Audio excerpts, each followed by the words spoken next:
JB, I think we have some images of yours we can see. That was an interesting quote by Nick there, talking about how the power of the camera. Yeah, very much so. It can affect people instantly, and that's our goal. That's our job, to inform and get a response. These are some of your shots we're looking at here.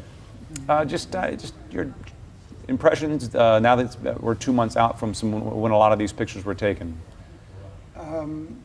It's been a long and interesting career, but what a way to cap it off as I come close to the end of my journey to something I certainly didn't expect to happen, and who did.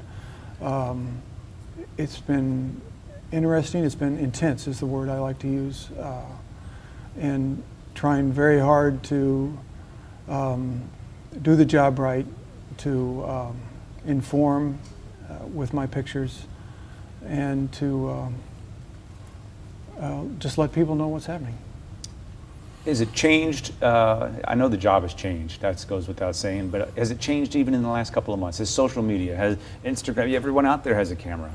Everyone has a camera, and a lot of them do as well or better than what I'm doing. And but I'm trying to get in there and tell the story just like they are, and a lot of them get the information out quicker than I do. The social media has come to me rather slowly, and I'm still working on that. The images always come first. What do you think when people say they don't trust the mainstream media?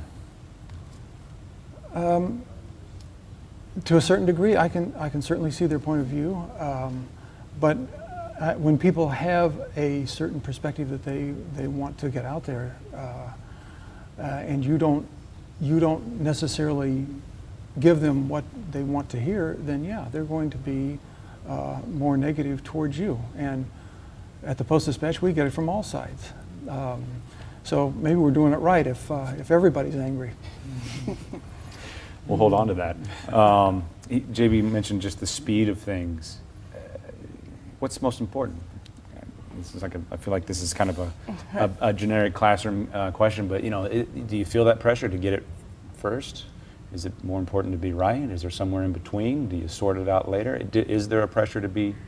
Oh, you definitely feel the pressure to get it out there as fast as you can, but accuracy that's number one. That's what needs to come first. Just because, let's say you get it out there and it's out there, but then that story is inaccurate. And now everybody had a taste of that little bit of untruth. And now you have to go backtrack it. And, it makes a bigger mess when you're not thorough with it. Harder to build up that reputation than to knock it down. Yeah, I think that journalists have a currency, and that's credibility. Yes. And we're doing this for a living, we're doing this to feed our families, but we're also doing this to inform the public. And I think if we don't get it right, and journalists don't get it right 100% of the time, I don't want to pretend that we do, but if we constantly get it wrong for the sake of being the first to tweet it, or the first to Instagram it, or the first to Skype it or Facebook it, then we lose that currency that makes us important in the first place.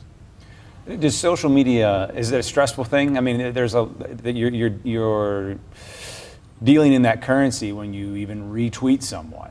Yeah, I think there is a bit of stress. I think it helps that I'm 30 years old now, and I've been using Twitter since 2008. So I think that the learning curve has kind of fallen off for people who are my age and in journalism. But I think during this situation where there is a lot of misinformation and inaccuracy, you have to take special care to make sure that you're not conveying incorrect information. And it's tough because this is by far the most vibrant and explosive social media news event that I've ever seen. Mm-hmm. And if you're not careful during it, you lose that currency of credibility.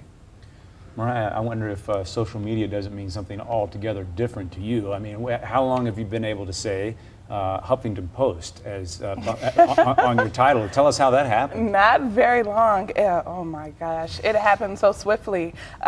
Well, my first connection was with beaconreader.com, the crowdfunding journalism website. And within a week, Huffington Post had seen an article I wrote with Beacon and decided to pick me up from there.